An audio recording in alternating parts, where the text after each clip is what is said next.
தரிசனம் டிஜிட்டலின் ராஜகுபேர பூஜை. டைட்டில் ஸ்பான்சர் ரெயின்போ எஜுடெக் Systems private limited, committed to AI education. Powered by Chitra Krishnasamy, மகளிர் கலை மற்றும் அறிவியல் கல்லூரி. Co powered by team 369 DigiGold. மனிதனுடைய அடிப்படை தேவைகள் 3 தான் அப்படின்னு ஒரு காலத்துல சொல்லிட்டு இருந்தோம். உணவு, உடை, உறைவிடம். ஆனா இந்த கலியுகத்துல அந்த 3ஓட 4வதா இன்னொரு தேவையும் சேர்ந்துடுச்சு. அது பணம். உணவு கூட அளவுக்கு மிஞ்சினா போதும் போதும்னு சொல்லிடுவோம். உடை அதிகமா இருந்தாலும் இவ்வளோ போதும் அப்படின்னு நாமளே சொல்லிடுவோம். வீடு இருந்தா நமக்கு ஒரு நல்ல இடம் இருக்கு போதும் அப்படின்னு சொல்லுவோம். ஆனா பணம் மட்டும் வர வர இன்னும் கொஞ்சம் வந்தா நல்லா இருக்கும்னு தான் எல்லாருக்குமே தோணும். உண்மையிலேயே பொருள் வர வர போதும்னு மனசார சொல்றவங்க யாராவது இருக்காங்களா? அதனாலதான் வள்ளுவரும் சொல்றாரு, பொருள் எல்லாருக்கு இவ்வுலகம் இல்லை அல்லவா. இந்த பொருளை திகட்ட திகட்ட அள்ளி கொடுக்கக்கூடிய நம்ம பேரரசர் ராஜகுபேரனை தனவசியம் செய்து சிறப்பா அர்ச்சனை செய்து வழிபட்ட பிரம்மாண்ட நிகழ்வை தான் இப்ப நாம எல்லாரும் பார்க்க போறோம்.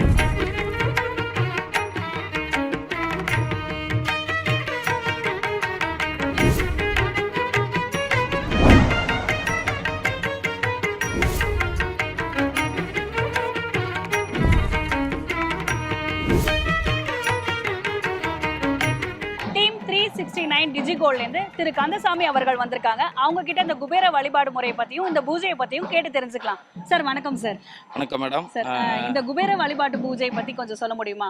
கண்டிப்பா. தரிசனம் டிஜி சேனலுக்கு ஃபர்ஸ்ட் ஒரு வாழ்த்துக்கள். ஓகே. மாதா பிதா குரு தெய்வம் அப்படின்னு சொல்லுவாங்க. ஒரு குழந்தை வழி நடத்துறது வந்து பார்த்தீங்கன்னா ஃபர்ஸ்ட் குரு வந்து மாதா. அவங்க ஒரு லெவலுக்கு வரைக்கும் தான் அவங்களால கொண்டு போக முடியும். அது பெண்கள்ன்றதுனால. அடுத்ததாக வந்து பார்த்திங்கன்னா அவங்களோட பிதா, அப்பா வந்து ஒரு லெவலுக்கு வரைக்கும் தான் போவாங்க. அதாவது 3 வயசு 4 வயசு வரைக்கும் அம்மாவோட கட்டுப்பாடில் இருப்பாங்க. அதுக்கப்புறம் 4 to 5 வயசுலேருந்து 7 வயசு வரைக்கும் அப்பாவோட கட்டுப்பாடில் இருப்பாங்க. வளர்ச்சி அவங்களுடைய குருவாக இருப்பாங்க. ஆனால் கடைசி வரைக்கும் ஒரு குரு மாதா பிதா குரு தெய்வம்னு சொல்லுவாங்க. அப்போ குருன்றது வந்து ரொம்ப ரொம்ப சிறப்பானது. ஒரு வழிகாட்டி. அவர் வந்து விளையாட்டில் ஒரு குரு இருப்பாங்க, படிப்பில் ஒரு குரு இருப்பாங்க, சமையலுக்கு மாஸ்டர் குரு இருப்பாங்க, தையலுக்கு மாஸ்டர் குரு இருப்பாங்க. ஸோ அப்போ வந்து குரு பூர்ணிமா அந்த ப்ரோக்ராமை தரிசனம் டிஜிட்டல் சேனல் வந்து எடுத்து வழி நடத்துறது, இந்த ப்ரோக்ராம் ஆர்கனைஸ் பண்ணதுக்கு ஃபஸ்ட்டு வாழ்த்துக்கள். குரு பிரம்மா, குரு விஷ்ணு, குருதேவோ மகேஸ்வரா, குருசாத்தா பரபரமா, தஸ்மை ஸ்ரீ குருபியோ நமக, குருவே நமக. ஸோ அப்போ குரு அப்படின்றது வந்து எல்லா தொழிலும் இருக்காங்க. அப்போ குருவை மதித்து நடந்தால் நமக்கு கோடி புண்ணியம். ஸோ குரு பார்க்க கோடி புண்ணியன்னுவாங்க. இந்த குரு பௌர்ணமி நாள், அதாவது ஜூலை மாதம் 29ஆம் தேதி 2026 வர்றது வந்து புத்த பூர்ணிமா, குரு பூர்ணிமான்னு சொல்லுவாங்க. இந்த நாளில் எங்களுக்கு அழைப்பு கொடுத்த தரிசனம் டிவி சேனலுக்கும் டீம் 369 டிஜிட்டல் கோல்டு சார்பாக இந்த தருணத்தில் என்னோட மனமார்ந்த நன்றியும், இந்த புத்த பூர்ணிமா குரு பூர்ணிமாவில் வருகின்ற நினைத்த, பார்த்த, யோசித்த, அவங்கவுங்களோட மனஸ் ரீதியாக அவங்கள குருவாக ஏற்றுக்கிட்ட ஒவ்வொருவருக்கும் அதை சிறந்த வழிபாடு நடத்தினால், குருவை மதித்தால், குருவுக்கான விஷயங்களை ஒப்பிட்டு அவங்களுக்கு சொல்கிறதை கேட்டு நடந்தால் அவங்களோட வாழ்வியல் முறை வந்து ரொம்ப பிரகாசமாக இருக்கும் அப்படின்றது என்னோட தாழ்மையான கருத்து. எங்களுக்கு வாய்ப்பு கொடுத்த அத்தனை பேருக்கும் நன்றி. இன்னைக்கு நடக்கிற இந்த குபேர பூஜையை பற்றி உங்களோட எதிர்பார்ப்பு எப்படி இருக்குது? இப்போ நடக்க போகுது, என்ன மாதிரியான எதிர்பார்ப்பில் வந்திருக்கீங்க? ஆடி மாதம் அப்படின்னாவே வெள்ளிக்கிழமை ரொம்ப ரொம்ப ஃபேமஸானது. ஆடி மாதம் ஃபுல்லாகவே கடவுளுக்கு உகந்த மாதம். மார்கழி, ஆடி, அதுக்கப்புறம் இந்த சித்திரை இதெல்லாம் சொல்லுவாங்க. அதில் லாஸ்ட் வீக் வந்து நாங்கள் விருதாச்சலத்தில் 500 பெண்களை வச்சு விளக்கு பூஜை, திருவிளக்கு பூஜை நடத்தணும்.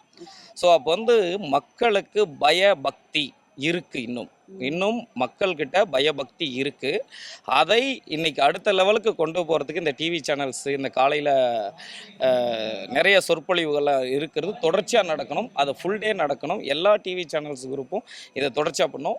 இந்த இடத்துல நான் எதிர்பார்த்து வர்றது வந்து சென்னைக்குள்ளே இன்றைக்கி நல்லா ரொம்ப ஃபாஸ்ட்டாக க்ரோயிங் ஆகிற சிட்டிஸில் இந்த மாதிரி ஈவெண்ட் எல்லாம் பண்ணுறது வந்து ரொம்ப சிறப்பு. இதில் வந்து மக்களுடைய கோஆப்ரேஷன் எப்படி இருக்குன்னு பார்த்தோம். எதிர்பார்த்ததுக்கு மேலே இன்றைக்கி ஒரு 200-250 பேர் மகளிர் வந்திருக்காங்க, குடும்பத்தோடு வந்திருக்காங்க. So satellite channel, digital channels எல்லாமே நீங்களாம் வந்திருக்கிறது எனக்கு ரொம்ப சந்தோஷமாக இருக்குது. கண்டிப்பாக இது அடுத்தடுத்த தலைமுறைக்கு, அடுத்தடுத்த விஷயங்களுக்கு எடுத்து செல்லும் போகுன்றதுல திருப்தி இருக்குது, நம்பிக்கை இருக்குது. நான் எதிர்பார்த்து வந்ததை விட இங்கே நல்லாவே இருக்குது. கண்டிப்பாக எல்லாரும் கூட்டு பிரார்த்தனை பண்ணுறப்போ, ஒன்றா சேர்ந்து செய்கிறப்போ அதுக்கான பவரே வந்து பலனே வேலை. ஸோ நிச்சயமாக இங்கே வந்திருக்க அத்தனை பேருக்குமே நல்ல வாழ்க்கையில் வந்து ஒரு எதிர்காலம் ப்ளஸ் வந்து பொன்னான வாழ்க்கையும் இங்கே இருக்குது. ஸோ பொன்னை அள்ளி கொடுக்கக்கூடியவர் வந்து பார்த்தோம்னா குபேரர் தான். ஒரு பழமொழியாக இருக்குது, நம்ம பெருமாளுக்கு வந்து வந்து கடன் கொடுத்தவர் கூட வந்து பார்த்தோம்னா குபேரர் அப்படின்னு எல்லாமே சொல்லியிருப்பாங்க, ஐதீகம் எல்லாமே இருக்குது. ஸோ அப்படி நமக்கு பொண்ணையும் பொருளையும் வழங்கக்கூடியவர் இந்த குபேரர். ஸோ அவரை நம்ம இந்த நாளில் வழிபடுறது ரொம்ப சிறப்பான ஒன்று. எனக்குன்னு ஒரு இடம் வாங்கி வீடு கட்டணுன்ற ஆசை எனக்கு ரொம்ப நாளாக இருக்குது. பட் ஆனால் அது இங்கே வந்த பிறகு இவர்கிட்ட கேட்ட பிறகு தான் அது எனக்கு இப்போ நடக்குது. ஆக்சுவலி நான் வீடு கட்டிட்டு இருக்கேன். கார்த்திகை மாதம் நாங்கள் வீடு கொடுத்துன்னு போயிடுவோம். அதுக்கு எல்லாத்துக்கும் காரணம் இவர் மட்டும்தான்.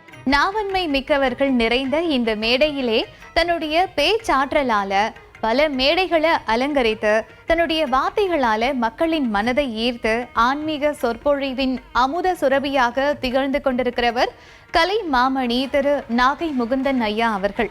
அவருடைய ஒவ்வொரு வார்த்தையிலையும் ஆன்மீகத்தின் ஆழமும் அனுபவத்தின் தெளிவும் சிந்திக்க வைக்கும் கருத்துக்களும் நிறைஞ்சிருக்கும்.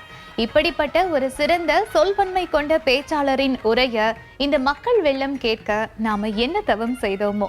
இன்னைக்கு நம்மளுடைய நிகழ்கால கவலைகளையும் சிந்தனைகளையும் கொஞ்ச நேரம் மறந்துட்டு ராஜகுபேரரின் பேரருள், தனவசியத்தின் சூட்சமம், அதன் ஆழமான ஆன்மீக சாரம், இதெல்லாம் அவருடைய அற்புதமான சொற்பொழிவின் மூலம் நிறைய பேர் ரசிச்சு கேட்டாங்க.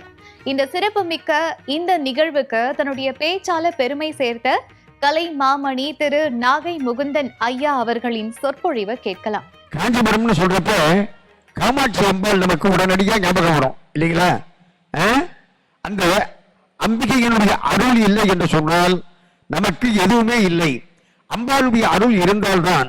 இப்ப நம்ம சாமியை கும்பிடுறோம், விநாயகரை போய் நம்ம கும்பிடுறோம். விநாயகரை கும்பிட்டுட்டு கவனிங்க, விநாயகர் அருள் செய்வாரான்னு பார்த்தா அவரை யார் வழியா அருள் செய்யறார் தெரியுமா? நம்ம விநாயகரை வணங்குறோம், முருகனை வணங்குறோம், சிவனை வணங்குறோம், சூரியனை வணங்குறோம், பெருமாளை வணங்குறோம், சக்தியை வணங்குறோம். இப்ப எந்த ஒரு ஆம்பளை சாமியை வணங்கினாலும், எந்த ஒரு ஆண் தெய்வத்தை நம்ம வணங்கினோம் என்று சொன்னாலும், அந்த ஆண் தெய்வங்கள் அனைத்தும் அருள் செய்வது அந்தந்த பெண் தெய்வங்களின் வழியாத்தான். விநாயகரை போய் நம்ம வணங்குறப்ப விநாயகர் அருள் செய்வது வல்லமையின் வழியாக. அதாவது எந்த ஒரு செயலை செய்வதற்கு நமக்கு வல்லபம் வேண்டும் அல்லவா? ஒரு வல்லமையானது தாராயோ என்று கேட்கின்றார் மகாகவி பாரதி. எனவே ஒரு வல்லபமானது நமக்கு வேண்டும். அந்த வல்லமை நமக்கு தருவதற்கு விநாயகர் பெருமானை வணங்கினோம் என்று சொன்னால் விநாயகர் யார் வழியாக அருள் செய்கிறாரு? வல்லமையின் வழியாக. அதே மாதிரி நம்ம முருகனை போய் வணங்குறோம். முருகன் வணங்குகின்ற போது முருகன் அருள் செய்வது யார் வழியாக தெரியுமா? முருகன் அருள் செய்வது வள்ளியின் வழியாக. இது அருணகிரிநாதர் சொல்றாரு, தினசரி காலையில எழுந்திரிச்ச உடனே முருகனுக்கு ஒரு வேலையாம். என்ன வேலை தெரியுமா? காலையில வள்ளி இருக்கிற இடத்துக்கு போவாரு. வள்ளியோட பாதத்தை தொட்டு அப்படி வணங்குவாரு. வணங்கி விட்டு கையை கட்டிக்கிட்டு வாயை பத்திக்கிட்டு இன்னைக்கு யாருக்காவது அருள் செய்ய வேணுமான்னு கேட்டுட்டு அதுக்கப்புறமா தான் அருள் செய்வாராம். எப்படி நம்ம வீட்டு கதை மாதிரி இருக்குல்ல, நம்ம வீட்டுல அப்படி தானுங்க. என்னதான் ஐயா முடிவெடுத்தாலும் நம்ம முடிவு எடுத்த தாய்மார்கள், இந்த தாய்மார்கள் நிறைய பேர் உட்கார்ந்துருக்கீங்க. நம்ம தாய்மார்கள் ஓட்ட சொன்னாதான் இல்லையா, அம்மா சொன்னாதான் ஐயா சபை இல்லையா இல்லையா? அதே மாதிரி இப்ப முருகப்பெருமான் அருள் செய்வது யார் வழியாக என்று சொன்னால் வள்ளி நாச்சியாரின் வழியாக. வள்ளியின் வழியாகத்தான் முருகப்பெருமான் நமக்கு அருள் செய்கின்றார். அடுத்ததாக இத அருணகிரிநாதர் சொல்றப்ப, தனியா என வள்ளி பதம் பணிந்து அருளும் தனியா அதிமோக தயாபரனை. அவன் தயாபரன், கருணையை உள்ளே அடக்கியவன். யாருக்கு? நமக்கு அருள் செய்ய வேண்டும் என்பதற்காக, உயிர் கூட்டங்களாக இருக்கக்கூடிய நமக்கு அருள் செய்ய வேண்டும் என்பதற்காக அப்படி கருணையை உள்ளே அடக்கிய பரம்பொருளாக இருக்கக்கூடிய அந்த முருகப்பெருமான் யாரை கேட்டு அருள் செய்கிறானா? வள்ளி நாச்சியாரை கேட்டு. பணியா என வள்ளி பதம் பணிந்து அருளும் தனியா அதிமோக தயாபரனை என்று. அப்ப அந்த கந்தர் அனுமதியில இது பாடுறார். அந்த கந்தர் அனுமதியை ஒரு நிமிஷம் நம்ம மனசுல நினைப்போம். முப்பமா கவனிங்க. தெனியான மனோசிலை மீது உன் அணியார் அரவிந்தும் அரும்புமதோ முருகா. அதாவது என்னுடைய நெஞ்சு இருக்க, என்னுடைய மனசு நெஞ்சாகிய கல்லு. இந்த நெஞ்சாகிய கல்லுல இப்ப உன்னுடைய அழகான தாமரையை போன்ற திருவடி பூக்குமான்னு கேட்கிறாரு. தாமரை பூக்கணும்னா எதுல பூக்கும்? தாமரை எதுலங்க பூக்கும்? எதுல? குளத்துல இல்லையா? கல்லுல பூக்குமா தாமரை? கல்லுல தாமரை பூக்குமா? இப்ப அருணநாதர் அதை தான் கேட்கிறாரு. தனியான மனோசிலை மீது உன் அணியார் அரவிந்தம் அடங்குவதோ. அதாவது என்னுடைய மனமாகிய கல்லுன்னு சொல்வதற்கு காரணம் நம்ம மனசு இருக்கலங்க. இது எப்படின்னு சொன்னா சத்வர்க்க பகையாலே அழுத்தப்பட்டு கிடக்கின்றது. காமம், குரோதம், லோபம், மோகம், மதம், ஆச்சரியம் என்று சத்வர்க்க பகையால். எப்படின்னு நான் சொல்றேன், மொத்தமாக கவனிங்க. சில பேரை பார்த்த உடனே வாங்க சார், வாங்க வாங்க வாங்க வாங்க வாங்க அப்படிம்பா. வாங்கல. ஆனா ஊருக்குள்ள வரம்பாரு கடங்காரன், கழுத்தெடுப்பு கேசு உள்ளுக்குள்ள சொல்லிக்கிட்டு இருப்பான். ஆனா வாழ்வால வெளியில சொல்றப்ப போலியா வாங்க அப்படின்னுட்டு. இது ஒரு வகையான மிகப்பெரிய தவறு. இந்த மாதிரி பல தவறுகள் நம்ம மனசுக்குள்ள அடங்கி இருக்கு. இப்படி காமம், குரோதம், லோபம், மோகம், மதம், மாத்சரியம் என்று சொல்லக்கூடிய 6 வகையான பகைகளால் அழுத்தப்பட்டு கிடக்கின்றது நம்முடைய மனம். இப்படிப்பட்ட இந்த மனமாகிய கல்லில முருகா உன் அணியார் அரவிந்தம், உன்னுடைய அழகான தாமரையை போன்ற திருவடியானது பூக்குமா அப்படின்னு கேட்டாரு. அப்படி இவர் சொன்னாரா? ஆனா மகாவித்வான் மீனாட்சி சுந்தர பிள்ளைன்னு ஒருத்தர் இருந்தார். அவருக்கு பேரு 20ஆம் நூற்றாண்டு கம்பர்னு பேரு. அவர் சொன்னாரு, அம்பாள் திருவடி என் நெஞ்சில் பூத்தது, அம்பாளுடைய திருவடி என் நெஞ்சிலே வந்து பூத்தது அப்படின்னாரு. சொன்ன உடனே ஒருத்தன் கேட்டான், ஐயா அம்பாள் திருவடியே மென்மையானது, எவ்வளவு மென்மையானது, எப்படி மென்மையானது, எவ்வளவு மென்மையானது என்று சொன்னால் அது மாதுளம் பூவனுடைய இதழ் இருக்கின்றது அல்லவா? இப்ப இந்த பூ இருக்குங்க, இந்த பூவில் இருக்கக்கூடிய இதழ் எவ்வளவு மென்மையா இருக்கும், அதை விட மென்மையானது அம்பாளுடைய திருவடி. மாதுளம் பூவினுடைய இதழை விட மெல்லியது அம்பாளுடைய திருவடி. சரி, அப்புறம் அதை விட மென்மையா சொல்லணும்னு சொன்னாக்க தாய்மார்கள் தங்களுடைய கையிலும் காலிலும் இட்டுக் கொள்கின்றார்கள் இல்லையா? மருதாணி இட்டுக்கிறீங்களா? அந்த மருதாணியுடைய கொழுந்து எப்படி இருக்கும்? மென்மையா இருக்கும்ல. அதை விட மென்மையானதான் அம்பாளுடைய திருவடி. அவ்வளவு மென்மையான அம்பாளுடைய திருவடிய ஒரு நெஞ்சாகிய கையில நீ ஒரு சராசரி மனிதன் தானே? அந்த மகாவித்வான் மீனாட்சி சுந்தரம்மாவை பார்த்து கேட்கிறாரு, நீயும் ஒரு சராசரி மனிதன் தானே?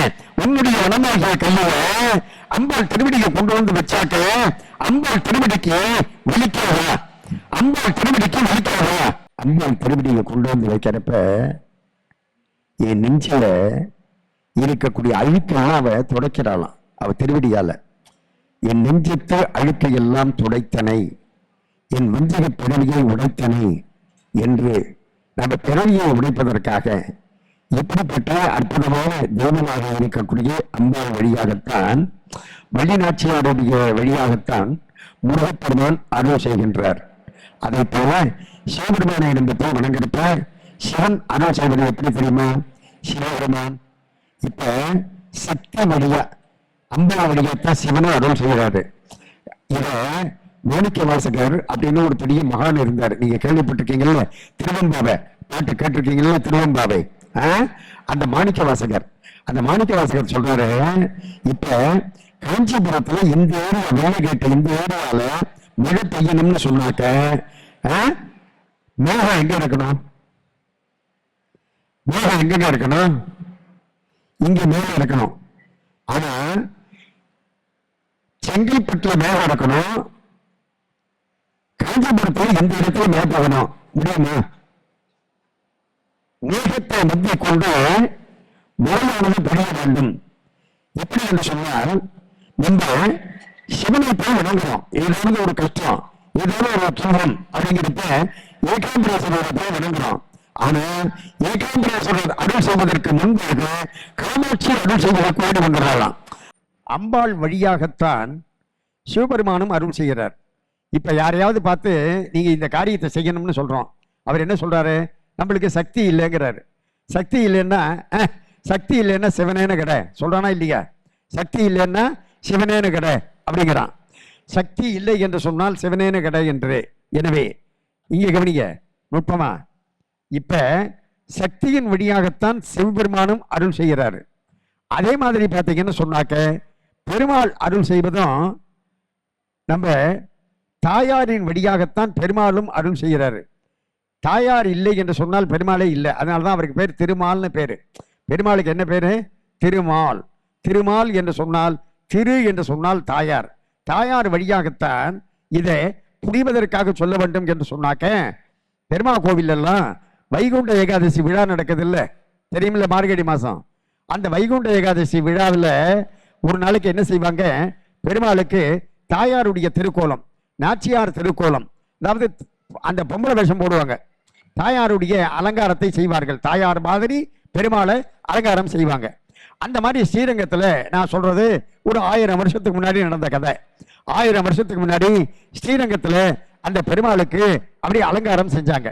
அலங்காரம் செஞ்ச உடனே அவருக்கு பக்கத்தில் அணுக்க தொண்டர் பராசர பட்டர் என்று ஒருத்தர், அவரை பார்த்து பெருமாள் கேட்டார், நம்மளுக்கு இந்த அலங்காரம் எப்படி இருக்கு, இப்போ நம்மளே புதுசாக ஒன்று செஞ்சுக்கிட்டோம்னா நம்மளுக்கு ரொம்ப வேண்டி இவங்கள்ட்ட கேட்போம்ல, எப்படி இருக்குங்க, இப்போ நம்மளே ஜிப்பா ஒன்று புதுசாக தைச்சு போட்டுக்கிட்டோம்னு வைங்க, நம்ம ஓய்விட்ட கேட்போம், எப்படிமா இருக்கு இந்த ஜிப்பா அப்படின்னு.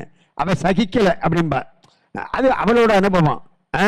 எனவே இப்போ நம்ம புதுசாக ஒன்று செஞ்சுக்கிட்டோம்னா யார்ட்டையாவது ஒப்பீனியன் கேட்போம்ல, எப்படி இருக்கு, நீங்களே புதுசாக ஒரு நெக்லஸ் போட்டுக்கிட்டீங்கன்னா எப்படி இருக்கு இந்த நெக்லஸ், இந்த செயின் எப்படி இருக்கு அப்படின்னு கேட்குறீங்கல்ல, இந்த கம்பல் எப்படி இருக்கு அப்படின்னு கேட்குறீங்கல்ல, அந்த மாதிரி பெருமாள் இப்போ என்ன செஞ்சாரு, அந்த பராசர பட்டர் என்று சொல்லக்கூடிய அவரை பார்த்து கேட்டாரு, இப்போ நம்மளுக்கு இந்த அலங்காரம் நாச்சியார் திருக்கோலம் அந்த மோகினி அலங்காரம் எப்படி இருக்குதுன்னு கேட்டார். அவர் என்ன செய்யறாரு, சுற்றி சுற்றி வர்றாரு பெருமாளையே. ஆஹா, டாக்கரா இருக்குது, டாப்பா இருக்குது, அப்படியே தலையிலேருந்து கால் வரைக்கும் முடி, இண்டுலேக்கா போடாமலே, ஆமா நேச்சுரலாவே அப்படி தலையிலேருந்து கால் வரைக்கும் முடி, அந்த கையில எல்லாம் பார்த்தா லேடிஸ் ஃபிங்கர்ஸ்ங்கிற மாதிரி அந்த வெண்டைக்காய் விரல் மாதிரி, அந்த விரல்ல நெலியில் மோதிரம், வளையல், கம்மல் எல்லாம் சொல்லிக்கிட்டே வந்தவர் பெருமாளுடைய மூஞ்சியை பார்த்தாரு. பெருமாளோட மூஞ்சியை பார்த்த உடனே அந்த கண்ணை பார்த்துட்டு என்னதான் நீ பொம்பளை வேஷம் கட்டினாலும் ஓ கண்ணு ஆம்பளை பைய கண்ணுன்னு காமிச்சிருச்சு. அதாவது என்னதான் நீ தாயார் மாதிரி வேஷத்தை கட்டிக்கிட்டாலும் உன்னுடைய கருணை பார்வை பார்க்க முடியவில்லை. எனவே கருணை என்பது இயற்கை. இப்ப பெருமாள் செஞ்சுக்கிட்ட வேஷம் இருக்கே இது செயற்கை. செயற்கை என்பது மாறும், இயற்கை என்பது மாறாது. புரியுதா? இயற்கை என்பது மாறாது, செயற்கை என்பது மாறும். இப்ப கருணை என்பது அந்த தாயாருடைய கருணை என்பது, அம்பாளுடைய கருணை என்பது இயற்கை. அந்த இயற்கை என்று சொல்லக்கூடிய கருணை மாறாது. இப்ப நான் இப்படி சொன்னா உங்களுக்கு டக்குன்னு புரிஞ்சிடும். ஒரு மல்லிகை காடுங்க, மல்லிகை காடு, அந்த மல்லிகை காடு வழியா அந்த காலத்துல சொல்றேன், ஒரு மகாராஜா ஒருத்தர் போனார். அப்படி போயிட்டே இருக்கிறப்ப கும்முன்னு வாசனை. அந்த வாசனையை அவர் மோந்துக்கிட்டே, ஆஹா என்ன வாசனை, என்ன வாசனை, என்ன வாசனை அப்படின்னுட்டு அந்த மகாராஜா போயிட்டே இருக்காரு. அவர் போய் ஒரு 15 நிமிஷம் கழிச்சு ஒரு பரதேசி பண்டாரம் புத்தன் அந்த காட்டு வழியா போறான். அவனும் அந்த வாசனைங்க, ஆஹா என்ன வாசனை, என்ன வாசனைன்னுட்டு அந்த மல்லிகையெல்லாம் மனசுல நினைச்சிச்ச, மகாராஜாக்கு மட்டும்தான் நம்ம வாசனை அடிக்கணும், இந்த பரதேசிக்கு வாசனை அடிக்க கூடாது அப்படின்னு மல்லிகை மனசுல நினைச்சிச்ச. இல்ல இல்ல, மகாராஜாவா இருந்தாலும் சரி, பரதேசியா இருந்தாலும் சரி, அந்த மல்லிகையினுடைய மனம் எப்படி மாறாமல் இருக்கின்றதோ அதுதான் இயற்கை. இயற்கை என்று சொன்னால் மாறாது, செயற்கை என்று சொன்னால் மாறும். இப்ப நானே இங்க வந்து பேச வருவதற்கு முன்பாக எங்க வீட்லயே நான் அப்படி கொஞ்சம் அப்படி ட்ரெஸ் எல்லாம் பண்ணிக்கிட்டு மேக்கப் எல்லாம் போட்டுக்கிட்டு அப்படி பளிச்சு கண்ணுக்கு தெரியணும் அப்படின்னு இங்க மேடையில வந்து உட்கார்றேன் இல்லைங்களா? இது செயற்கை, இது செயற்கை. செயற்கை என்பது மாறும். ஒரு சில இடங்களுக்கு நம்ம இந்த மாதிரி மேக்கப் போட போக முடியாது, மேக்கப் போட போக முடியாது. அது எந்த இடம்னு உங்களுக்கே புரியும். இந்த நல்ல நேரத்தில் நம்ம ஏன் அதை சொல்லுவானே இல்லைங்களா? அப்படி அந்த மேக்கப் போட போக முடியாத அந்த இடத்துக்கு நாம் மேக்கப் போட்டுக்காம போவோம். அது செயற்கை என்பது மாறும் அல்லவா? செயற்கை என்பது மாறும், இயற்கை என்பது மாறாது. எனவே அந்த அம்பாளுடைய கருணை என்பது இயற்கை, அது மாறவே மாறாது. அப்படிப்பட்ட ஒரு கருணையை உள்ளே அடக்கியவள் அந்த தாய். அந்த கருணையை உள்ளே அடக்கிய அந்த தாயானவள் நமக்கு அருளை செய்கின்ற பொழுது எப்படி செய்கிறான்னு சொன்னா, எந்த விதமான எதிர்பார்ப்பும் இல்லாமல், எந்த விதமான பிரதிபலனும் எதிர்பார்க்காமல், எந்த விதமான கைமாறும் கருதாமல் அந்த அம்பிகையானவள் நமக்கு கருணையை செய்கின்றாள். இப்ப ஒரு குழந்தைய நம்ம வீட்டில் உள்ள தாய்மார்கள் வளர்க்குறப்ப பேரக்ஸ் கொடுத்து வளர்க்குறாங்க, நியூட்ரமல் கொடுத்து வளர்க்குறாங்க. அந்த குழந்தைய அந்த மாதிரி வளர்க்குறப்ப பிற்காலத்தில் இவன் ஒரு பெரிய ஐஏஎஸ் ஆஃபீஸராக போய் அல்லது ஒரு ஐஏஎஸ் கலெக்டராக போய் ஐபிஎஸ் ஆஃபீஸராக போய் இவன் நம்மளை காப்பாற்றுவான் அப்படின்னு நினைச்சா அந்த அம்மா அந்த குழந்தைய வளர்க்குறா. எதுவுமே எதிர்பார்க்காமல் தானே குழந்தைய வளர்க்குறா இல்லைங்களா? நீங்க குழந்தைய வளர்க்குறப்ப இந்த குழந்தை நாளைக்கு பிற்காலத்துல பெரிய ஆளாகி நம்மளை காப்பாற்றுவான் அப்படின்னு எதிர்பார்த்தா நம்ம வளர்க்குறோம் இல்லைங்களா? எந்த விதமான எதிர்பார்ப்பும் இல்லாமல், எந்த விதமான கைமாறும் கருதாமல், பிரதிபலனும் எதிர்பார்க்காமல் ஒரு தாய் என்பவள் எப்படி குழந்தையை வளர்க்கின்றாளோ அதை போலத்தான் இந்த தாயாரும், அதாவது கடவுளும் நம்மிடம் எதையும் எதிர்பார்க்காமல், எந்த விதமான பிரதிபலனும் எதிர்பார்க்காமல், கைமாறு கருதாமல் நமக்கு கருணையை செய்கின்றார்கள் என்று நாம் எடுத்துக்கொள்ள வேண்டும் அன்பர்களே. அப்படி கருணையை செய்கிறப்ப எப்படி செய்யறாளாம்? நம்ம கேட்பதற்கு முன்னாடியே அவ செய்கிறார். ஒரு வீட்டில் ஒரு குழந்தைய தொட்டுள்ள ஏனையில போட்டிருந்தாங்க. தொட்டுள்ள ஏனையில போட்டிருந்தாங்க. அது தூளியில தூங்குது. தூளினா தெரியுமில்ல, தூளியில தூங்கிக்கிட்டு இருக்கு. அப்படி தூங்கிக்கிட்டு இருக்கிற குழந்தை வீல் அப்படின்னு அழுது. குழந்தைன்னா வீல்னு தான் அழும். அது சர்ப்புன்னு அழாது, ரின்னு அழாது. ஆமா, குழந்தைன்னா வீல்னு தான் அழும். அந்த குழந்தை வீல்னு அழுதுச்சு. அழுத உடனே அந்த அம்மாக்காரி என்ன செஞ்சா, நேராக கிடுகிடுன்னு ஓடி வந்து அந்த குழந்தை அந்த தூளிய ஏனைய நினைச்சுக்கிட்டு அழுவுது. அந்த குழந்தைய தூக்கி அப்படி தொடச்சு பக்கத்துல ஒரு பாயை விரிச்சிருந்தா, அந்த பாயில அந்த குழந்தைய படுக்க வச்சுட்டா.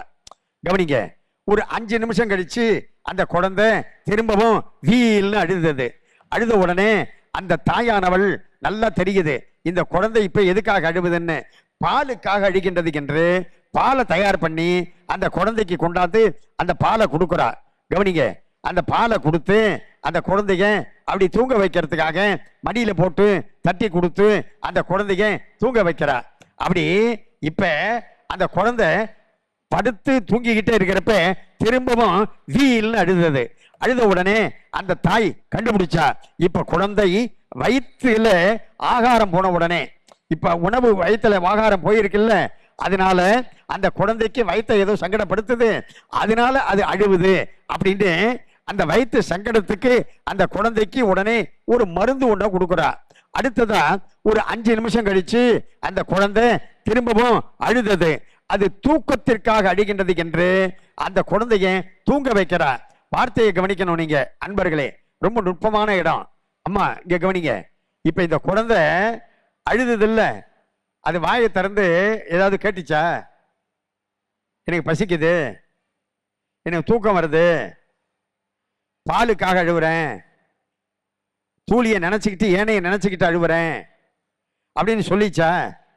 அந்த அழுகிற துணியை வச்சு அந்த குழந்தை அழக்கூடிய அந்த துணியை வச்சு அந்த தாயானவள் கண்டுபிடிச்சாலா இல்லையா இந்த குழந்தை இதற்காக அழுகின்றது என்று, இந்த குழந்தை இதற்காக அழுகின்றது என்று. எனவே இப்ப அந்த குழந்தை அதற்காக அழுகின்றது என்று கண்டுபிடித்து அந்த தாயானவள் எப்படி அந்த குழந்தையை பாதுகாக்கின்றாளோ, அந்த குழந்தையை வளர்க்கின்றாளோ, அதை போலத்தான் தெய்வத்திடம் சென்று நாம் நிற்கின்ற பொழுது நாம் எதற்காக வந்து நிற்கின்றோம் என்று அந்த தெய்வத்திற்கு தெரியும். தெய்வத்திற்கு தெரியும் நாம் எதற்காக வந்து நிற்கின்றோம் என்று.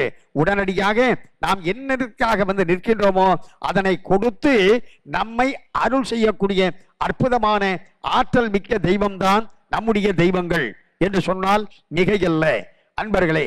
அடுத்ததா இப்ப ஒரு சின்ன செய்தியை சொல்லி நான் உங்க மத்தியில விவரிக்கிறேன். ஒரு சின்ன செய்தி என்ன என்று சொன்னால், இந்த குழந்தை எதையும் எதிர்பார்க்காமல், எதையும் வாயை திறந்து சொல்லாமல் அந்த தாயானவள் அடுத்ததாக எதற்காக அழுகின்றது என்று கண்டுபிடித்து அந்த குழந்தைக்கு எப்படி அது வாயை திறந்து கேட்காமலே காப்பாற்றுகின்றாளோ, பாதுகாக்கின்றாளோ, அதை போலத்தான் தெய்வம்.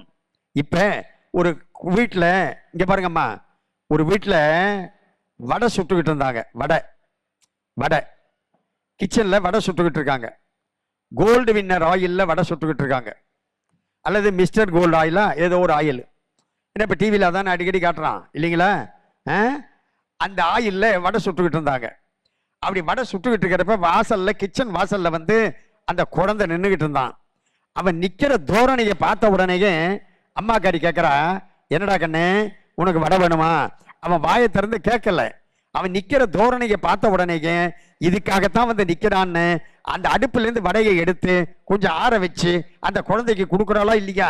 அதை போலத்தான் கடவுளும் நாம் சென்று அப்படி நிற்கின்ற பொழுது நாம் எதற்காக நிற்கின்றோம் என்ற அதனை உணர்ந்து கொண்டு நமக்கு அருள் செய்யக்கூடிய அற்புதமான தெய்வங்கள் தான் நம்முடைய சனாதன தர்மத்தில், இந்து தர்மத்தில் இன்றைக்கு வியாச பூஜை, அதாவது குரு பூர்ணிமா. வியாச பூஜைன்னு சொல்றப்ப வியாசர் நீங்க கேள்விப்பட்டிருக்கீங்களா? வியாசர் தெரியுமா? கேள்விப்பட்டிருக்கீங்களா? கேள்விப்பட்டிருக்கேமா? அதாவது நம்மெல்லாம் இல்லறத்தை சார்ந்தவர்கள் துறவிகளை வணங்கணும். துறவிகளை நம்ம போய் வணங்கணும் இல்லையா? இப்ப காஞ்சிபுரத்தில் சங்கராச்சாரியார் இருக்காரு, இன்னும் பல இடங்கள்ல மகான்கள் இருக்காங்க. நம்ம அவங்கள போய் துறவிகளை நம்ம வணங்கணும். துறவி யாராவது இல்லறத்தை சார்ந்தவர்களை வணங்குவார்களா? வணங்க மாட்டாங்கல்ல. ஆனா இன்றைக்கு வியாசரை அனைவரும் வணங்கி துறவிகள் தங்களுடைய பூஜையை தொடங்குகின்றார்கள். அந்த வியாசர் துறவி அல்ல, இல்லறத்தை சார்ந்தவர். கவனிங்க, அவருக்கு சுகபிரம்ம மகரிஷி என்ற ஒரு மகன் உண்டு. எனவே அந்த வியாசருக்கு ஏன் அப்படிப்பட்ட சிறப்பு? வியாசர் வேறல்ல, மகாவிஷ்ணு வேறல்ல, வியாசர் வேறல்ல, பெருமாள் வேறல்ல. வியாசாய விஷ்ணு ரூபாய வியாசரூபாய விஷ்ணவே என்று அந்த வியாசர் விஷ்ணு. எனவே பெருமாள் வேறல்ல, வியாசர் வேறல்ல.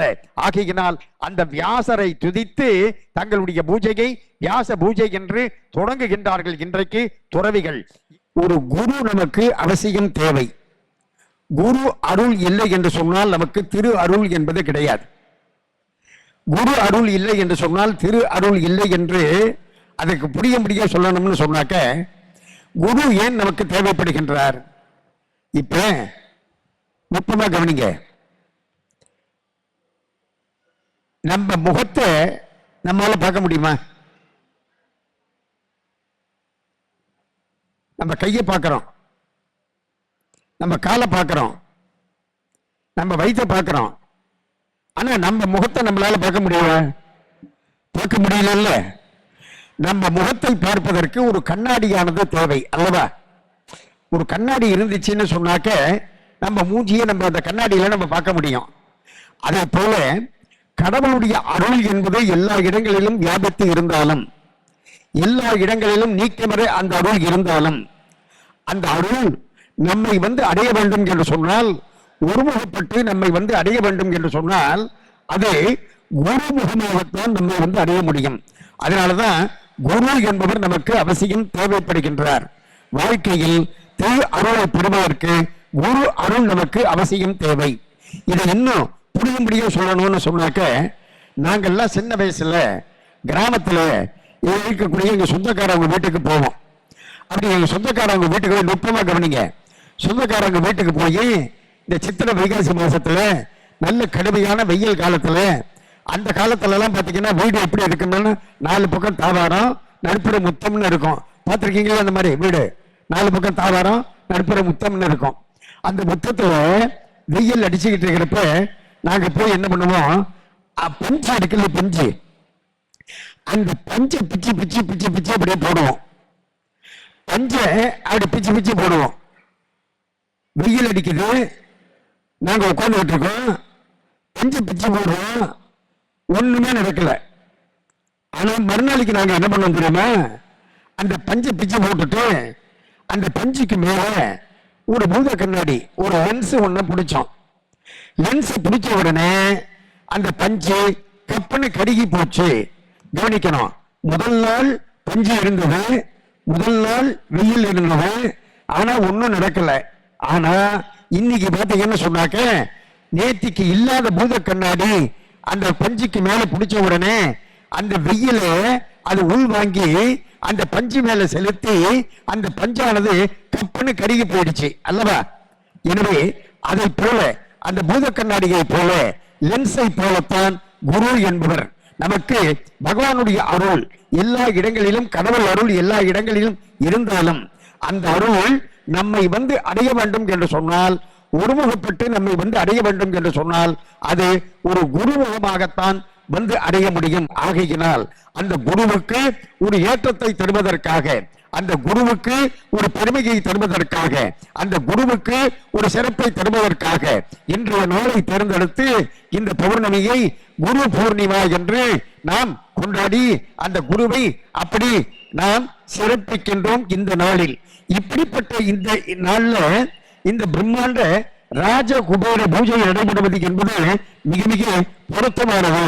காரணம், பௌர்ணமி என்று சொல்கின்ற பொழுது முழு நிலவு, அந்த முழு நிலவு இருக்கின்ற இந்த நாளில் இந்த பூஜை நடைபெறுவது என்பது நமக்கு முழுமையாக செல்வத்தை வந்து அடைய வைக்கும். இப்ப என்னதான் ஓடி ஓடி உழைச்சாலும், ஓடி ஓடி உழைச்சு சம்பாதிச்சாலும் அந்த சம்பாதிச்ச காசு நிக்கணும் இல்லையா, இல்லைங்களா? அது நிக்கணும்னா என்ன செய்யணும்? இந்த ராஜகுபேர பூஜையில வந்து நம்ம கலந்துக்கணும். அப்படி ராஜகுபேர பூஜையில கலந்துக்கிட்டோம்னு சொன்னாக்க சர்வ நிச்சயமாக நம்மை விட்டு பணம் போகாது. நமக்கு பணம் நம்மிடமே இருக்கும்.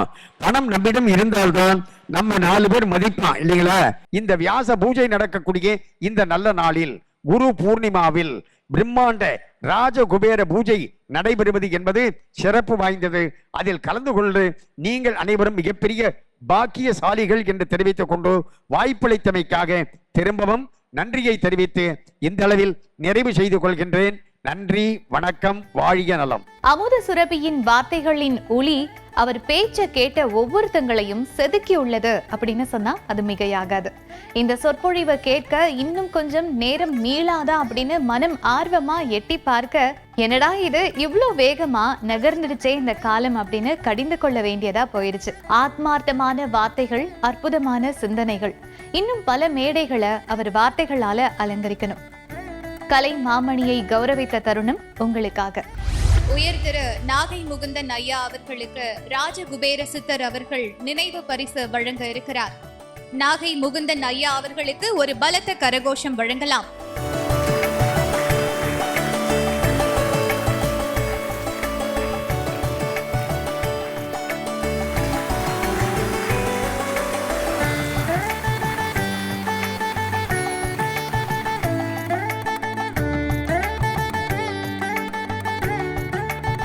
இந்த பிரம்மாண்டமான ராஜகுபேர பூஜை நிகழ்ச்சி இவ்வளவு சிறப்பா நடைபெறுவதற்கு முக்கிய காரணமாகவும் தூண்களாகவும் இருந்து தங்களுடைய ஆதரவையும் நிதியையும் வழங்கி இந்த நற்பணியில் பங்கெடுத்து நடத்திய புகழ பெற இருக்கிற நம்மளுடைய அன்பிற்குரிய ஆதரவாளர்களை அறிமுகம் செய்து அவங்களுக்கு நினைவு பரிசுகள் வழங்கும் நிகழ்வு இப்போது நடைபெற்றது.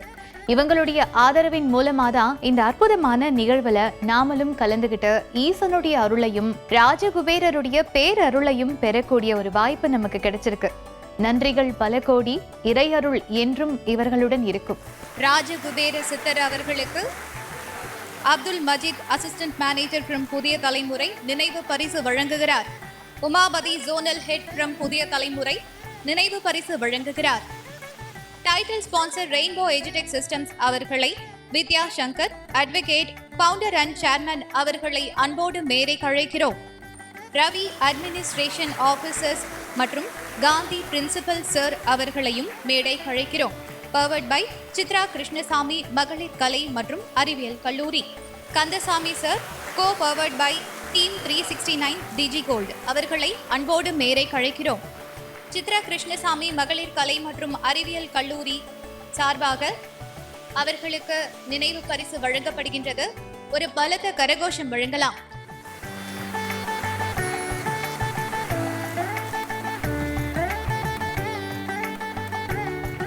ரொம்ப சிறப்பான பூஜை. வந்து பார்த்த பொழுது ரொம்ப அற்புதமாக இருக்கிறது. நமக்கு கல்லூரியிலேருந்து இங்கே வந்திருக்கோம். ரொம்ப சிறப்பாக இருந்தது. நிறைய பேர் வந்திருக்காங்க, நிறைய வழிபாட்டுக்காக வந்திருக்காங்க. இந்த பிரம்மாண்டமான பூஜையினால் பொதுமக்கள் அனைவரும் சிறந்த நல்ல பலன்களை பெறுவார்கள் என்று நம்புகிறேன். ரொம்ப சிறப்பாக இருக்குது, மகிழ்ச்சி இருக்குது. உண்மையிலேயே பிரமிப்பூட்டும் வகையில் இருக்குது மேடம். பார்க்கும்போது நாங்கள் எதிர்பார்த்ததோட நல்ல சிறப்பாக இருக்குது. எப்போவுமே கூட்டு பிரார்த்தனை வந்து செய்யும்போது பலன் அதுக்கு வந்து நிச்சயம் அதிகம் இருக்குது. அதுவும் இன்றைக்கி குரு பூர்ணிமா விசேஷமான நாள். இந்த நாளில் நம்ம இந்த குபேர பூஜை நடத்துறது பார்க்கறதுக்கு எங்களுக்கு வாய்ப்பு கொடுத்த உங்களுக்கும் நன்றி மேடம். ஓகே, இந்த கோவிலுக்கு எத்தனை வருடமா சார் வந்துட்டு இருக்கீங்க? இல்லை மேடம், ஃபர்ஸ்ட் டைம். இது ஃபர்ஸ்ட் டைம் வந்திருக்கீங்க. பூஜை மூலிமா எல்லாரும் நல்லா இருக்கணும் மேடம். ஓகே, இது இது முன்னாடி காரணம் வந்து எங்களுடைய correspondent sir doctor M K. Vishnu Prasad அவரு தான் வந்து எம்பியா இருக்காங்க. ஓகே. அவர் தான் வந்து இது ஸ்பான்சர் பண்ணியிருக்காரு. அவர் வர முடியாதனால எங்களை போய் சொல்லியிருக்காங்க. இந்த ராஜகுபேர கோவிலுக்கு பக்தர் சாமுண்டீஸ்வரி அவர்கள் வந்திருக்காங்க. அவங்க சுமார் ஒரு 9 பௌர்ணமியா வந்திருக்காங்க. இன்னைக்கு 10வது பௌர்ணமியா வந்திருக்காங்களாம். அவங்க என்ன மாதிரியான வேண்டுதல் வச்சிருந்தாங்க, அவங்க எப்படி வழிபடுவாங்கன்னு கேட்டு தெரிஞ்சுக்கலாம். இருக்குங்க, ஒரு வருஷமா வருங்க. ஓகே. பௌர்ணமி கொட்டி இது 10வது பௌர்ணமி, 9வது பௌர்ணமி போன மாசம் வந்தங்க. ஓகே. சாயந்தரம் பூஜை எல்லாம் மொத்தம் பார்த்துட்டு வீட்டுக்கு போனோங்க. எனக்கு ரொம்ப சந்தோஷமா இருக்குங்க. லாஸ்ட் பூஜை எனக்கு ஓகே. இப்போ திரும்பி மறுபடியும் 10வது பௌர்ணமிக்கு வந்திருக்கிறேங்க. ஓகே. உங்க இந்த கோவிலுக்கு வர ஆரம்பிச்சதுக்கு அப்புறம் உங்களுக்கு ஒரு அதிசயமான விஷயங்கள் நடந்திருக்கும்ல, மிராக்கிள், அது விஷயம் ஏதாவது ஷேர் பண்ணுங்க. பையன் தான் கொஞ்சம் இதுவா இருந்தாங்க, பரவாயில்லைங்க, இப்போ கொஞ்சம் இப்போ திரும்பிட்டாங்க. அவங்க சரியாயிட்டாங்க. வேலை கொஞ்சம் நடக்கணும், கொஞ்சம் கடை இருக்குதுங்க, அதை வேற ஒன்றும் ப்ராப்ளம் இல்லை. ஓகே. இது மாதிரி புதுசா அந்த கோவிலுக்கு வரவங்களுக்கு, நீங்க வரக்கூடிய பக்தருக்கு நீங்க என்ன மாதிரியான அறிவுரை சொல்லுவீங்க? அதான் இது மாதிரி இருக்க கோயில் நாங்கள் வந்து போகணும் இருக்கிறோம், வந்திருக்கோம். எப்படி ஒருத்தர் புதுசாக எடுத்துட்டு இருந்திருக்கோம், புதுசா கூட்டிட்டு வந்திருக்கீங்க. Super ma'am. உங்களுக்கு அந்த அளவுக்கு நம்பிக்கை வந்துருச்சு குபேரர் மேல? எந்த கடல் மேல நம்பிக்கை இருக்குதுங்க. இது பல உங்களுக்கு முதல் முறையா எப்படி குபேரர் பத்தி தெரிய ஆரம்பிச்சு? எங்க பாப்பா போன்ல போட்டாங்க, அதனால என் பாப்பா சொன்னது நானே ஃபர்ஸ்ட் வந்துட்டேங்க. நான் வண்டியா வந்தேங்க, பரவாயில்லைங்க, எங்க பையன் வண்டி இல்லை. நாங்கள் எவ்வளோ தொலைனா கோயிலுக்கெல்லாம் போயிட்டு சாமி கும்பிடுங்க. எனக்கு ரொம்ப சாமி பக்தி ஜாஸ்திங்க, சின்ன பின்னே சாமி பக்திங்க எனக்கு. காத்திருந்த அற்புதமான நேரம் இப்போது வந்து விட்டது. விண்ணையே எட்டும் அளவுக்கு சிவ கைலாய வாத்தியங்கள் முழங்க, அந்த தெய்வீக இசைக்கு மத்தியில் சிவபெருமானின் பரிபூரண அருளை பெற்ற அவருடைய சகாவின் பார்வை நம்மை நோக்கி திரும்ப போகும் அந்த அற்புதமான தருணம் இதுதான். உங்களுடைய பக்தியின் உச்சத்தை வெளிப்படுத்த வேண்டிய நேரம் இது. இந்த தெய்வீக தரிசனத்தை நேரில் காணும் ஒவ்வொருவருக்கும் ராஜகுபேரரின் பேரருள் கிடைக்கட்டும். குரு பூர்ணிமா திருநாளில் அரங்கேறிய இந்த மறக்க முடியாத தெய்வீக தரிசனம் இப்போது உங்களுக்காக. சிவனுடைய கையில் இருக்கும் ஒவ்வொரு பொருளுக்கும் ஒரு ரகசியமான அர்த்தம் இருக்கு. ஆனா சிவ வழிபாட்டில் ஒலிக்கப்படும் ஒரு வாத்தியத்தை பற்றி பலருக்கும் தெரியாத ஒரு விஷயம் இருக்கு. அந்த வாத்தியத்தின் ஒளி ஏன் சிவ பூஜையோட இணைக்கப்பட்டது? பூஜை நேரத்தில் அந்த வாத்தியம் வாசிக்கப்படும் போது உண்மையிலேயே என்ன நடக்குது? அந்த ஒளியை தொடர்ந்து கேட்பதால மனதுக்குள்ள என்ன மாற்றம் ஏற்படும்? முக்கியமா சிவ வழிபாட்டுல இந்த வாத்தியத்துக்கு ஏன் இவ்வளவு முக்கியத்துவம் கொடுக்கப்படுது? இதை தெரிஞ்சுக்கணும்னா முதல்ல சிவனுக்கும் நாதத்துக்கும் இருக்கிற தொடர்பை புரிஞ்சுக்கணும்.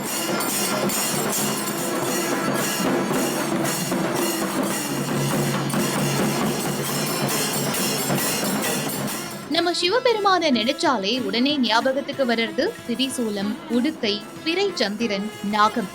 இதுல உடுக்கைக்கு ஒரு தனி முக்கியத்துவம் இருக்கு. சிவபெருமான் நடராஜ தாண்டவம் ஆடும்போது அவருடைய உடுக்கையிலிருந்து நாதம் வெளிப்படுது என்ற ஆன்மீக மரபு நமக்கு இருக்கு. அதனாலதான் சைவ மரபில் நாதம் என்பது வெறும் சத்தம் கிடையாது, இது இறைவனை நினைவுபடுத்தும் ஒரு வழி. இதே காரணத்தினாலதான் நம்ம கோவில்கள்ல பூஜை நேரத்துல மணி, நாதஸ்வரம், தவில், உடுக்கை போன்ற பல்வேறு வாத்தியங்கள் பயன்படுத்தப்படுது. அந்த வரிசையில தான் கைலாய வாத்தியத்தையும் பார்க்கணும். இது வெறும் ஒரு இசை கருவி கிடையாது, பக்தியின் சூழலை உருவாக்கக்கூடிய ஒரு வழிபாட்டு கருவியா இத பக்தர்கள் பாக்குறாங்க. இப்ப நீங்க பாத்துட்டு இருக்கிறது சிவசகான்னு பக்தர்களால அன்போடு அழைக்கப்படுற ராஜகுபேரருக்கு ஈசனுக்கு நெருக்கமான சிவ கைலாய வாத்தியம் வாசிக்கும் காட்சியதான்.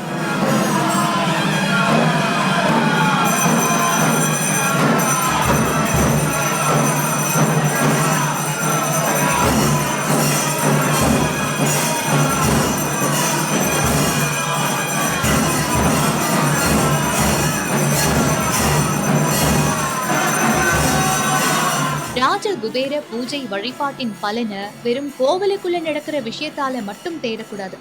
கோவிலுக்குள்ள போகும்போது அமைதியா இருந்துட்டு வெளியே வந்ததும் அதே கோபம், அதே பொறுமை, அதே வெறுப்பு, அதே பழைய தவறுகள் இப்படி இருந்தா வழிபாட்டுடைய உண்மையான நோக்கம் இன்னும் நமக்குள்ள இறங்கலன்னு சிந்திக்கலாம். சிவ வழிபாடு நம்மளுடைய வாழ்க்கையிலேயே ஒரு மாற்றத்தை உருவாக்கணும். நல்ல பேச்சு, நல்ல செயல்கள்ல, நம்ம பொறுமையில, நம்ம மனசுல அந்த மாற்றம் தெரிய ஆரம்பிக்கணும். அதனால அடுத்த முறை நீங்க ராஜகுபேர கோவிலுக்கு வரும்போது பூஜை நேரத்துல கைலாய வாத்தியத்தின் ஒலி கேட்டா அதை வெறும் சத்தமா மட்டும் கேட்காதீங்க. ஒரு நிமிஷம் அமைதியா நின்னு பாருங்க. அந்த ஒலி உங்களுடைய கவனத்தை எங்க கொண்டு போகுதுன்னு கவனிங்க. வெளியில இருந்து வர அந்த ஒலி உங்களுக்குள்ள குபேர நினைவா மாறுதான்னு பாருங்க. ஏன்னா வாத்தியம் வெளியே ஒலிக்கலாம், ஆனா சிவசகா நாமம் நம்மளுடைய மனசுக்குள்ள ஒலிக்க ஆரம்பிக்கும் போதுதான் அந்த வழிபாடு முழுமையடையுது.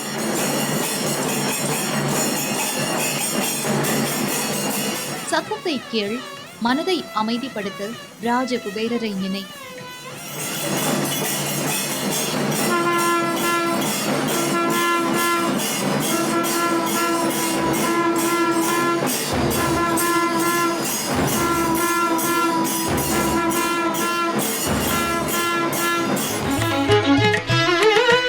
டாக்டர் மாலினி அவர்கள் வந்திருக்காங்க. அவங்க கிட்ட குபேர வழிபாட்டு முறையை பத்தி கேட்டு தெரிஞ்சுக்கலாம். மேடம் வணக்கம். மேடம் குபேரரை நீங்க எவ்வளவு நாளா வழிபட்டு இருக்கீங்க? எப்படி வழிபாட்டு முறை என்னன்னு சொல்ல முடியுமா? நான் ஒரு 10 இயர்ஸா நாங்க சாமி கும்பிட்டுருக்கோம். நாங்க இருக்கிற இடம் வந்து செங்கல்பட்டு, வண்டலூர்ல இருக்கிற அந்த குபேரர் கோயிலுக்கு அடிக்கடி போகும். ஓகே. அங்க வந்து நாங்க சாமி வழிபாடு பண்ணுவாங்க. வண்டலூர்ல போய்? ஆமா, வண்டலூர்.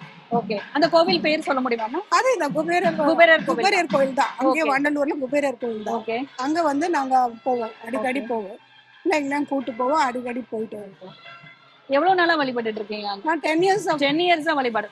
நீங்க 10 வருஷமா குபேரர் என்ன மாதிரி வீட்லயே வழிபடுவீங்களா? என்னென்ன கிழமையில வழிபடுவீங்க? நாங்க எப்போ எங்களுக்கு குபேரரை பார்க்கணும்னு தோணுதோ அப்பெல்லாம் போவீங்க. வீட்ல எப்படி வழிபடுவீங்க குபேரரை? வீட்டுல வியாழக்கிழமை அன்னைக்கு குபேரர் வழிபாடு செய்வோம். ஓகே. அது என்ன மாதிரி படம் வச்சிருக்கீங்களா இல்ல சிலை வச்சிருக்கீங்களா? இல்ல வீட்டுல வந்து சிலை படம் எல்லாம் எதுவும் வைக்க கூடாது அப்படின்னு சாஸ்திரப்படி சொல்றாங்க. குபேரர் வந்து வச்சு வீட்டுல வழிபடுறது ரொம்ப ஒரு ஆன்மீகமான இருக்கு, ரொம்ப அது சுத்தபத்தமா இருக்கணும் அப்படின்னு. ஸோ அதனால நாங்க மனசால நினைச்சிட்டு விளக்கேற்றி சாமியை வழிபடுறோம். ஓகே. மானசீகமாவே அவ்வளவுதான் நினைச்சிட்டு விளக்கேற்றி சாமி கும்பிடுங்க. விளக்கு நைவேத்தியமா என்ன பண்ணுவீங்க குபேரர்? நைவேத்தியமா சக்கரை பொங்கல், ஒரு கல்கண்டு கூட வச்சா கூட எது வச்சாலும் நம்ம மனசால வேணும்னா அது ஓகே தான். ஓகே. இங்க 10 வருஷமா குபேரரை வழிபடுறேன்னு சொல்றீங்க. இந்த 10 வருஷத்துல உங்க லைஃப்ல நடந்த மாற்றங்கள் ஏதாவது இருக்கா? எனக்கு ஏர்னிங் பண்ணி எதுவும் கிடையாது. பட் ஆனா அது எப்படியும் நான் இது வரைக்கும் எந்த ஒரு கஷ்டமும் இல்லாம, எந்த ஒரு ஃபினான்ஷியல் ப்ராப்ளமும் இல்லாம நான் இருக்கேன். ஓகே. Thank you ma'am. இந்த ராஜகுபேரன் கோவிலுக்கு பணம்பாக்கத்துல இருந்து கருணாகரன் பக்தர் அவர்கள் வந்திருக்காங்க. அவங்க கிட்ட குபேர வழிபாடு பத்தி கேட்டு தெரிஞ்சுக்கலாம். சார் வணக்கம். இந்த கோவிலுக்கு எவ்வளவு வருடமா வந்துட்டு இருக்கீங்க? 4 வருஷமா. குபேரர் வழிபாடு எவ்வளவு வருஷமா பண்ணிட்டு இருக்கீங்க? 4 வருஷமா தான். எப்போல இருந்து உங்களுக்கு இது தோணுச்சு குபேரரை வழிபடணும் அப்படின்னு? உங்களுக்கு எப்போல இருந்து தோணுது? எனக்கே தெரியாது. எங்க ஃப்ரெண்டு வந்து சொன்னாரு, இந்த மாதிரி வெள்ளகேட்ல குபேரன் கோயில் இருக்கு அப்படின்னு சொன்னாரு. ஆனா அவர் வரதில்லை. நான் 4 வருஷமா நான் தொடர்ந்து வந்துதான் இருக்கேன். வியாழக்கிழமை வந்துடுவேன். வியாழக்கிழமை குபேரரை எந்த நாள்ல வழிபடலாம்னு சொல்லி? வியாழக்கிழமை தான். ஓகே. இன்னைக்கு குரு பூர்ணிமா, அதுவும் இந்த வியாழக்கிழமையில, அதுவும் இந்த ஸ்பெஷல் ராஜகுபேர பூஜைக்கு வந்திருக்கீங்க. இதை பத்தி நீங்க எப்படி உணர்றீங்க? இங்க வந்தாலே உணர வேண்டியது. ஆமா, வர அந்த அழைப்பு இருந்தா தான் வர முடியும். ஓகே. அழைப்பு இருந்தா தான் வர முடியும். ஓகே. இந்த உங்க 4 வருடமா வழிபாடு செஞ்சுட்டு இருக்கேன்னு சொல்றீங்க. இங்க இந்த 4 வருஷத்துக்கு முன்னாடி உங்க லைஃபும் 4 வருஷத்துக்கு அப்புறம் இந்த லைஃபும் எப்படி சேஞ்ச் ஓவர் ஆயிருக்கு? 4 வருஷத்துக்கு முன்னால நான் வீடு வாசல் எதுவும் கிடையாது. கல்யாணம் ஆகி கொஞ்சம் கடன்ல இருந்தது. இப்ப எல்லாம் தெரிஞ்சிச்சு. சொந்த வீடு வாங்கிட்டேன். ஓ சூப்பர். சொந்த வீடு வாங்கிட்டேன். நல்லா இருக்கிறேன். கடன்லாம் எதுவும் இல்லை. எப்போல இருந்து முழுசா நம்பிக்கை வந்தது குபேரர் மேல? ஏதாவது ஒரு இன்சிடென்ட் இருந்திருக்கும்ல? சொல்ல முடியாது. அது அப்புறம் தான் இப்பதான் நடந்தது. உடனே நடல. ஒரு 2 வருஷம் கழிச்சு நடந்தது. முதல்ல இருந்து எங்க சாமியார் வந்து ரொம்ப வெயிட் பண்ணார். ஓகே. ஒரு ஆளுதான் ஆக்சிடென்ட் ஆன விஷயத்த சொல்லிடுங்க. அது இங்க இருக்கிற ஒரு டெல்லி இருக்காருல்ல, அவரு நிகழ்ச்சிக்கு முடிச்சுட்டு போயிட்டு திரும்ப சொல்ல ஆக்சிடென்ட் ஆயிடுச்சு பைபாஸ் ரோட்ல. எங்க மனைவி நானும் தான் போனோம். இங்க எலும்பு உடைஞ்சிச்சு. அதுக்கப்புறம் அது வியாழக்கிழமை தான் நடந்தது. 3 நாள் பார்த்து அது சரியாயிடுச்சு. ஒரு டாக்டர் போனோம், ஆபரேஷன் பண்ணணும்னு சொன்னாங்க. இன்னொரு டாக்டர் தியாகேஸ்வரன் ஒரு டாக்டர் இருக்காரு காஞ்சிபுரத்துல, அவர்கிட்ட போனா ஒரு 750 ரூபா மாத்திரை கொடுத்தாரு. அதுக்கப்புறம் அதே சரியா போயிடும்பா அப்படின்னு. இது வரைக்கும் அதை பத்தி நான் கேர் பண்ணவே இல்லை. நல்லா என்னுடைய வேலையை கரெக்டா நான் செஞ்சுதான் இருக்கேன். Okay sir. இப்போ இந்த புதுசா முதல் முறையா நிறைய பேர் வழிபட வந்துட்டு இருக்காங்க. இப்போ இந்த குபேரரை அந்த மாதிரி புதுசா வரவங்களுக்கு நீங்க என்ன மாதிரியான விஷயங்களை சொல்ல விரும்புறீங்க? நிறைய இல்ல, வந்து வழிபட்டால் எல்லாமே கிடைக்கும். கேட்டதெல்லாம் கிடைக்கும். கண்டிப்பா. கேட்காததும் கிடைக்கும். Okay sir. தேங்க்யூ. நன்றி. ராஜகுபேரருக்கு செய்யப்படும் தன அர்ச்சனை பணம் கிடைக்கணும்னு மட்டும் செய்யப்படுற வழிபாடு கிடையாது. நம்ம வாழ்க்கையில பணம் தேவையில்லாத மனிதர்களே கிடையாது. குடும்பத்தை நல்லபடியா நடத்தணும், கடன்கள் குறையணும், தொழில் நல்லா வளரணும், வருமானம் அதிகரிக்கணும், சேமிப்பு உருவாகணும். இப்படி ஒவ்வொருத்தருக்கும் ஒவ்வொரு பொருளாதார தேவைகள் இருக்கும்.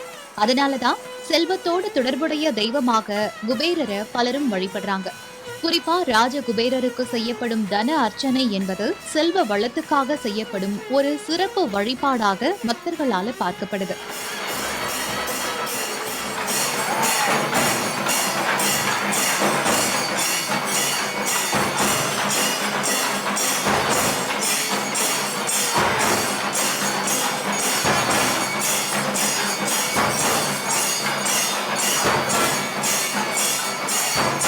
தன அர்ச்சனையின் நோக்கம் செல்வம் நமக்கு சரியான வழியில வரணும், வந்த செல்வம் நிலைக்கணும், தேவையில்லாத செலவுகள் குறையணும், வாழ்க்கையில பொருளாதார ஒழுங்கு உருவாக வேண்டும் என்பதற்கான இறை வேண்டுதலா பார்க்கப்படுது. குபேர சித்தர் ஐயா இந்த கோவிலின் எல்லா நடைமுறைகள்லையும் முன்னாடி நின்று நடத்துறது இங்க வர பக்தர்களுக்கு கூடுதல் சந்தோஷமா அமையுது.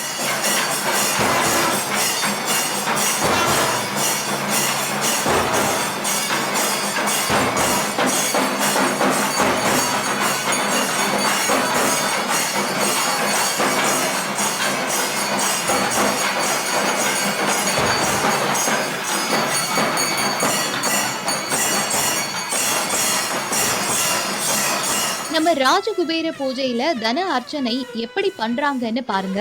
இது ரொம்பவே வித்தியாசமான முறையா இருக்கு. குபேர சித்தர் ஐயாவின் வழிகாட்டுதலின்படி குபேரருக்கு காசு சத்தத்தை கேட்க வைக்கிறது தான் இந்த தன அர்ச்சனையின் முக்கியமான நோக்கமே. இத்தனை பேர் சேர்ந்து காசு சத்தத்தை எழுப்பி குபேரருக்கு அந்த சத்தத்தையே அர்ச்சனையா மாத்தி வழிபடுறாங்க.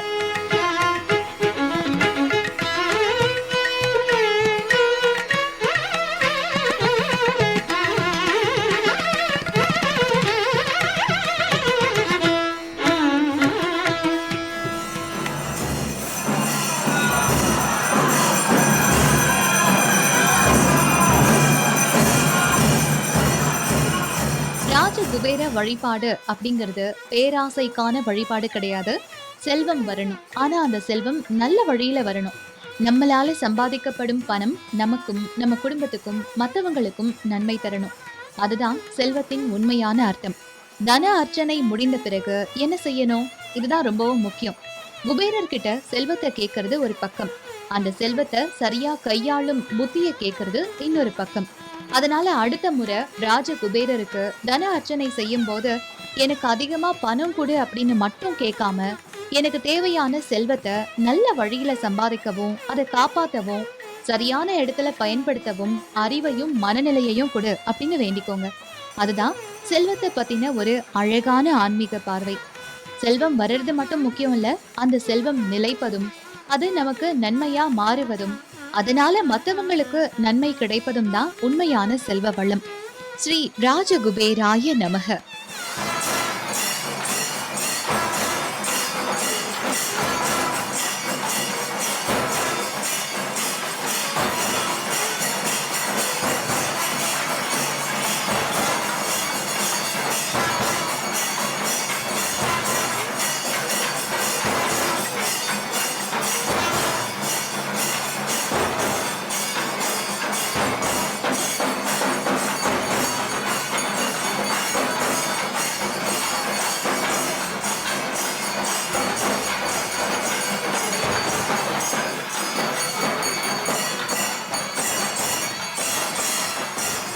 விழாவின் முக்கிய கட்டம் இப்ப பார்க்க போறோம். கோவிலுக்கு போகிறதே கடவுளை பார்க்கதான். உற்சவர் பக்தர்களை பார்க்க வர்ற கண்கொள்ளா காட்சி இது. இதை நீங்க எங்க இருந்து பார்த்தாலும் இந்த நேரத்துல உங்களுடைய வேண்டுதல்களை கேளுங்க. குபேரர் அருள் கட்டாயமா உங்களை வந்து சேரும். பூஜை முடிந்த பிறகு குபேரப்பட்டினத்தில் வீற்றிருக்கும் ராஜகுபேர கோவிலின் உற்சவர் பக்தர்களை நேரடியாக கண்டு ஆசி வழங்குவதை பார்த்து கொண்டிருக்கிறீர்கள். உற்சவர் சுவாமி கோவிலை 3 முறை சுற்றி வரும்போது அவரை தரிசனம் செய்வது ஏன் இவ்வளவு சிறப்பு தெரியுமா? சில கோவில்களில் 1 முறை, சில விசேஷ நாட்களில் பல முறை, ஆனால் குறிப்பாக 3 முறை கோவில் வலம் வருகின்ற உற்சவரை தரிசிப்பதற்கு பக்தி மரபில் ஒரு தனி சிறப்பு இருக்கின்றது என்று நம்பப்படுகின்றது. அப்படி என்றால் அந்த நேரத்தில் சுவாமியை பார்த்தால் என்ன பலன்? அதைவிட முக்கியமாக உற்சவர் நம்மை கடந்து செல்லும் போது எப்படி வணங்க வேண்டும்? இதை இப்பொழுது பார்க்கலாம். முதல்ல ஒரு விஷயத்தை புரிஞ்சுக்கணும். உற்சவர் என்பது வெறும் சிலையை எடுத்துக்கிட்டு ஊர்வலம் வரும் விஷயம் கிடையாது. கோவில் மரபில் மூலவருடைய அருள் பக்தர்களுக்கு நேரடியாக வந்து சேரும் விதமாக இறைவன் புறப்பாடு செய்கிறார் என்ற பக்தி உணர்வு இதற்கு பின்னாடி இருக்கு.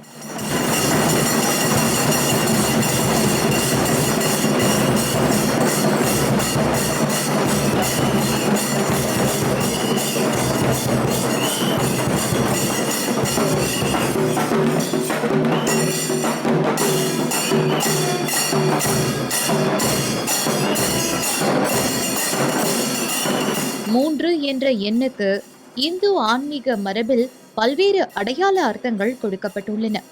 உடல், மனம், ஆன்மா என்று நம்முடைய இருப்பின் பல பரிணாமங்களை நினைவுபடுத்துவதாக சிலர் விளக்குகின்றார்கள். அதனால்தான் சுவாமி 3 முறை வலம் வரும்போது ஒவ்வொரு சுற்றையும் வெறும் நடைப்பயணமாக பார்க்காமல் இறைவனுடைய அருள் நம்மை சுற்றி வருகிறது என்ற பக்தி உணர்வோடு பார்ப்பார்கள். இதெல்லாம் குறிப்பிட்ட ஆலயத்தின் ஆகமம் மற்றும் உள்ளூர் மரபுக்கு ஏற்ப மாறுபடலாம் என்பதையும் நினைவில் வைத்துக் கொள்ள வேண்டும். சிவனின் சகா குபேரர் கோவிலின் உற்சவர் நம்மை கடந்து செல்லும் போது என்ன செய்ய வேண்டும்? இதுதான் ரொம்பவும் முக்கியமான ஒன்று. முதல்ல சுவாமி வரும்போது மனதை அமைதிப்படுத்துங்க. போனை பார்த்துட்டு இருக்காம, பேசிட்டு இருக்காம சுவாமியின் உருவத்தை கவனமா பாருங்க. கைகள் கூப்பி, சிவசகா, ராஜகுபேர தெய்வமே, உன்னை நம்பித்தான் நான் இருக்கேன். என்னுடைய குடும்பத்தையும் என்னுடைய வாழ்க்கையையும் நல்லபடியா நடத்தணும். எனக்கு என்ன தேவைன்னு எனக்கு தெரிஞ்சதை விட உனக்கு தான் நல்லா தெரியும். எனக்கு நல்ல வழியை காட்டணும் என்று மனசார வேண்டிக்கலாம். சுவாமி நம்மை கடந்து போகும்போது என்ன கேட்கலாம்? அந்த ஒரு சில நொடிகளில் 1000 வேண்டுதல்களை சொல்ல வேண்டிய அவசியமில்லை. ஒரு வேண்டுதலை மனசார சொல்லலாம். உதாரணத்துக்கு, என்னுடைய குடும்பத்துக்கு நல்ல ஆரோக்கியமும் அமைதியும் கிடைக்கணும், அல்லது என்னுடைய வாழ்க்கையில சரியான முடிவுகளை எடுக்கிற புத்தியை எனக்கு கொடுக்கணும், இப்படி வேண்டிக்கலாம்.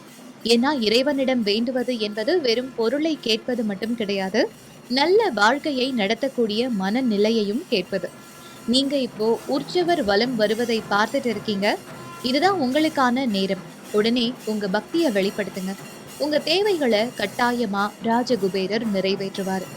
இன்னொரு அழகான விஷயம், உற்சவர் நம்மை கடந்து செல்லும் போது சில பக்தர்கள் சுவாமியை பார்த்தவுடன் கண்கள்ல கண்ணீர் வரும்னு சொல்லுவாங்க. அது ஒவ்வொருவருடைய தனிப்பட்ட பக்தி அனுபவம். அந்த நேரத்துல எதுவுமே சொல்ல முடியலனாலும் பரவாயில்ல, கைகளை கூப்பிட்டு சுவாமிய மனசார பார்த்தாலே போதும். சிவசகா, நான் வந்துட்டேன், நீ என்னை பார்த்துட்டே இருக்கணும் என்ற ஒரு எண்ணம் போதும். முதல் சுற்று வரும்போது என்னுடைய கஷ்டங்களை உன்கிட்ட ஒப்படைக்கிறேன். 2வது சுற்று வரும்போது எனக்கு நல்ல வழியை காட்டணும். 3வது சுற்று வரும்போது என்ன நடந்தாலும் உன்னை மறக்காத மனசை கொடு அப்படின்னு மனசுக்குள்ள சொல்லிக்கலாம். ஒரு பக்தன் தன்னுடைய மனசை இறைவன் கிட்ட ஒருமுகப்படுத்தி கொள்ளும் அழகான வழி இது. அதனால அடுத்த முறை கோவில் உற்சவர் புறப்பாடு வரும்போது சுவாமி போறாருன்னு மட்டும் பார்த்துட்டு இருக்காதீங்க. சில நொடிகள் உங்களுடைய வாழ்க்கையையே அவர்கிட்ட ஒப்படைச்சு பாருங்க.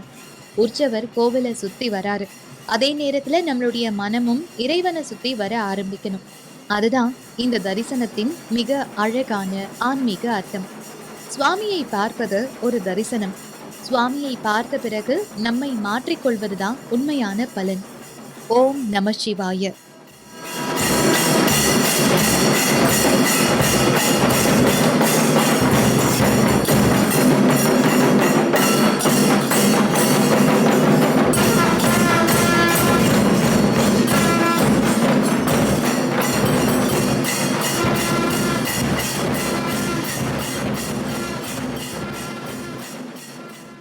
தரிசனம் டிஜிட்டலின் ராஜகுபேர பூஜை. டைட்டில் ஸ்பான்சர் ரெயின்போ எஜுடெக் Systems private limited, committed to AI education, powered by Chitra Krishnasamy, மகளிர் கலை மற்றும் அறிவியல் கல்லூரி, co powered by team 369 DigiGold.